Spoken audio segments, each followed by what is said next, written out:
പ്രിയപ്പെട്ട രക്ഷിതാക്കളെ, വിദ്യാർത്ഥികളെ, സമസ്ത വാർഷിക പരീക്ഷ 6ാം ക്ലാസ് ഖുർആൻ വൽ ഹിഫ്ള് എങ്ങനെയാണ് അതുണ്ടാവുക?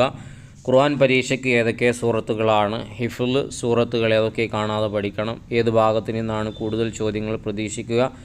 ഹിഫ്ളിന് പുറമെ മറ്റെന്തൊക്കെ ദിക്റുകളാണ് പ്രധാനമായും പഠിക്കേണ്ടത് എന്നീ വിഷയങ്ങളെല്ലാം ഉൾപ്പെടുത്തിയ വളരെ ഉപകാരപ്രദമായ നല്ലൊരു വീഡിയോ ആണ്. മുഴുവനായി തന്നെ കാണാൻ പ്രത്യേകം ശ്രദ്ധിക്കുക.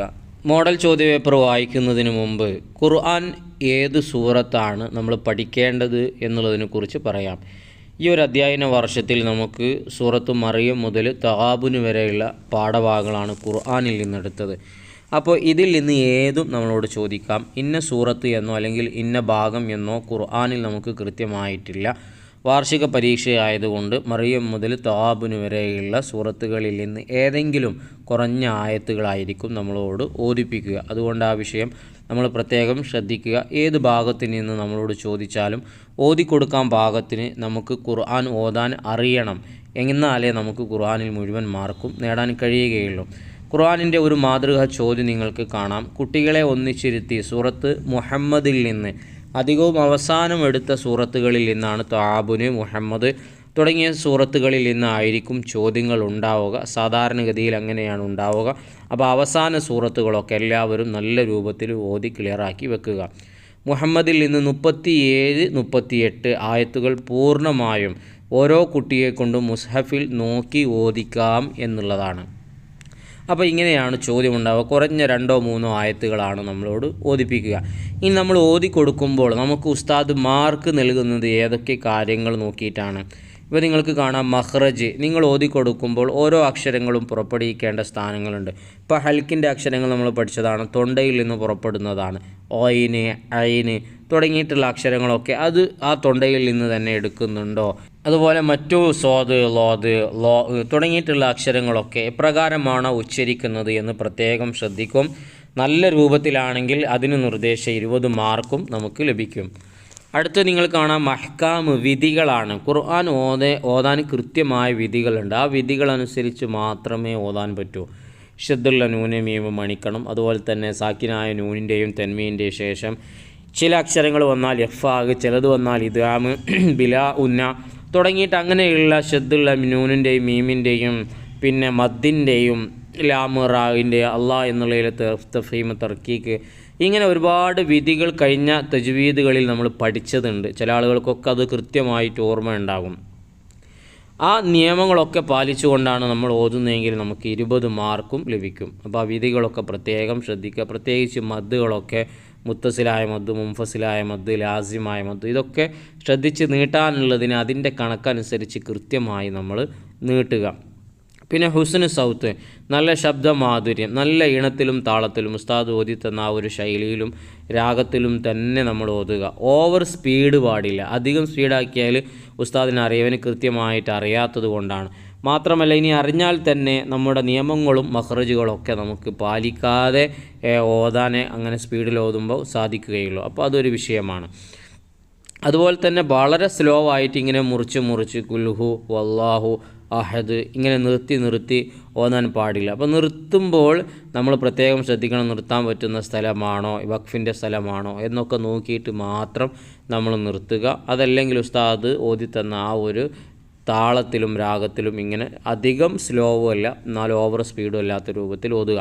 പിന്നെ ഇബ്തിദാ വഖഫ്, നമ്മൾ തുടക്കം ഔദും ബിസ്മിയും ഒക്കെ ശ്രദ്ധിക്കുന്നുണ്ടോ എന്ന് ഉസ്താദ് നോക്കും. അങ്ങനെ ഔദും ബിസ്മിയൊക്കെ ചൊല്ലിയിട്ടാണെങ്കിൽ, അതുപോലെ തന്നെ വഖഫ് നമ്മൾ നിർത്തുന്ന സമയത്ത് സദഖല്ലാഹുൽ അലിയുൽ അലീം എന്നൊക്കെ പറയുന്നുണ്ടോ എന്ന് നോക്കും. അപ്പോൾ ഈ പറഞ്ഞ കാര്യങ്ങളൊക്കെ നമ്മൾ ശ്രദ്ധിച്ച് ഓതിക്കൊടുക്കുകയാണെങ്കിൽ ഉറപ്പായും ഖുർആനിൽ നമുക്ക് നിർദ്ദേശം മുഴുവൻ മാർക്കും നേടിയെടുക്കാൻ കഴിയും. ഇനി ഹിഫ്ളിനെ കുറിച്ച് പറയുമ്പോൾ, ഹിഫ്ളിൽ നമുക്ക് കാണാതെ പഠിക്കാൻ നിർദ്ദേശിച്ച സൂറത്ത് ഒന്ന് സൂറത്തുൽ മുൽക്കാണ്. അതുപോലെ തന്നെ കഴിഞ്ഞ വർഷം 5ാം ക്ലാസ്സിൽ നമ്മൾ പഠിച്ച യാസീൻ. ഈ 2 സൂറത്തുകളാണ് നമുക്ക് 6ാം ക്ലാസ്സിൽ ഹിഫ്ളിൻ്റെ ഭാഗമായിട്ട് വരുന്നത്. ഇനി ഒരു മോഡൽ ചോദ്യപേപ്പർ വായിക്കാം. മേൽ പ്രകാരം കുട്ടികളെ ഇരുത്തി ഓരോ കുട്ടിയെ കൊണ്ടും താഴെ പറയുന്നവ മനപ്പാഠം ഓദിക്കാം എന്നുള്ളതാണ്. അതിലൊന്നാമത്തെ നിങ്ങൾ നോക്ക്, സൂറത്തുൽ മുൽക്കിൽ നിന്ന് 29-30 ആയത്തുകൾ പൂർണ്ണമായി. അപ്പോൾ 2-3 ആയത്തെ ചോദിക്കുകയുള്ളൂ. പക്ഷേ ചോദിക്കുന്നത് ചിലപ്പോൾ തുടക്കത്തു നിന്നായിരിക്കും, ചിലപ്പോൾ ഏറ്റവും അവസാനത്തു നിന്നായിരിക്കും, ചിലപ്പോൾ രണ്ടിടത്തുനിന്നും ആവില്ല. അതുകൊണ്ട് എന്ത് ചെയ്താൽ മതി? മുഴുവനായി അങ്ങ് പഠിച്ചു വെച്ചാൽ വളരെ എളുപ്പമാണ്, ഒരു പേടിയും വേണ്ട.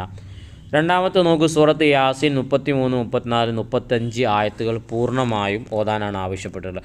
അപ്പോൾ യാസീനും എവിടെ നിന്നാണ് ചോദിക്കുക എന്നറിയില്ല, പ്രത്യേകിച്ച് അവസാന ഭാഗങ്ങളൊക്കെ പല കുട്ടികൾക്കും അറിയില്ല. കൃത്യമായി പഠിച്ചു വെക്കുക, ചിലപ്പോൾ ആ ഭാഗത്തു നിന്നായിരിക്കും ചോദ്യം ഉണ്ടാവുക. അതിനും 15 മാർക്കാണ്. ശേഷം മൂന്നാമത്തെ നിങ്ങൾ കാണാം വജ്ജഹ്തു ആണ്. ഇന്ന സ്വലാത്തി മുതൽ അവസാനം വരെ പൂർണ്ണമായും ഓതാനാണ് ആവശ്യപ്പെടുന്നത്. അപ്പോൾ അധികം പരീക്ഷയ്ക്കും ചോദിക്കാറുള്ളത് നിസ്കാരവുമായി ബന്ധപ്പെട്ട വിഷയങ്ങളാണ്. അപ്പോൾ നിസ്കാരത്തിൽ ചൊല്ലുന്ന ദിക്റുകൾ, നിസ്കാരത്തിൻ്റെ നിയ്യത്ത്, അതുപോലെ തന്നെ കുനൂത്ത്, അത്തഹിയാത്തിൻ്റെ അവസാനത്തിൽ വരുന്ന ദുആകൾ, അതേ പ്രകാരം തന്നെ സലാം വീട്ടിയ ഉടനെയുള്ള ദുആ, നമ്മൾ നടത്തുന്ന നിസ്കാരത്തിന് ശേഷമുള്ള ദുആ, അതൊക്കെ പലപ്പോഴും ചോദിക്കുന്നതാണ്. അത്തരം വിഷയങ്ങളൊക്കെ നമ്മൾ പ്രത്യേകമായി ശ്രദ്ധിക്കുക. ഈ വീഡിയോയുടെ അവസാനം നമുക്കതിൻ്റെ പിക്ചറുകൾ, ചൊല്ലാനുള്ള ദിക്റുകൾ ഉൾപ്പെടുത്തിയ ഇമേജുകൾ കൊടുക്കുന്നുണ്ട്, നിങ്ങൾക്കത് ഉപയോഗപ്പെടുത്താവുന്നതാണ്. ഇനി മറ്റൊരു ചോദ്യപേപ്പർ കൂടെ നമുക്കൊന്ന് നോക്കാം. കുട്ടികളെ ഒന്നിച്ചിരുത്തി സൂറത്തു സ്വാദിൻ്റെ തുടക്കം മുതൽ 6 ആയത്തിൽ കുറയാതെ ഓരോ കുട്ടിയെ കൊണ്ട് മുസഫിൽ നോക്കി ഓദിക്കുക. അധികവും സൂറത്തിൻ്റെ ആദ്യത്തെ ഭാഗമാണ് ഓദിക്കുക. അതുകൊണ്ട് നമുക്ക് ഈ വർഷം എടുത്ത എല്ലാ സൂറത്തിൻ്റെയും ആദ്യത്തെ പേജ് കൃത്യമായി നമ്മൾ നോക്കുകയാണെങ്കിൽ ഖുർആൻ പരീക്ഷയ്ക്ക് നമുക്ക് മുഴുവൻ മാർക്ക് നേടാൻ കഴിയും. അതൊന്ന് ഓതി എളുപ്പമാക്കി വെക്കുക. ഇവിടെയും മഖ്റജിന് 20, അഹ്കാമിന് 20, ഉസ്നു സൗത്തിന് 5, ഇബ്തിദാ വഖഫ് തുടക്കവും അവസാനമൊക്കെ ശ്രദ്ധിക്കുന്നതിന് 5, നേരത്തെ കൊടുത്തതുപോലെ തന്നെയാണ് ഇവിടെയും വന്നിട്ടുള്ളത്. ഇനി ഒരു ചോദ്യപേപ്പറിലെ ഹിഫ്ള് ഏത് രൂപത്തിലാണെന്ന് നോക്കാം. മേൽപ്രകാരം കുട്ടികളെ ഇരുത്തി ഓരോ കുട്ടിയെ കൊണ്ടും താഴെ പറയുന്നവ മനപ്പാഠം ഓദിക്കുക എന്നതാണ്. അതിൽ സൂറത്തുൽ മുൽക്കിലെ 22, 23, 24, 25, 26 ആയത്തുകളാണ്. ശേഷം മയ്യത്ത് നിസ്കാരത്തിലെ ദുആ ആണ്. അല്ലാഹുമ്മ ഗ്ഫിർ ലഹു മുതൽ മിനദ്ദനസ് വരെ. കഴിഞ്ഞ പരീക്ഷയ്ക്ക് അത് ചോദിച്ചത് കൊണ്ട് ഇനി ചോദിക്കാൻ സാധ്യത കുറവാണ്. എന്നാലും ചോദിക്കില്ല എന്ന് നമുക്ക് ഉറപ്പ് പറയാൻ പറ്റില്ല.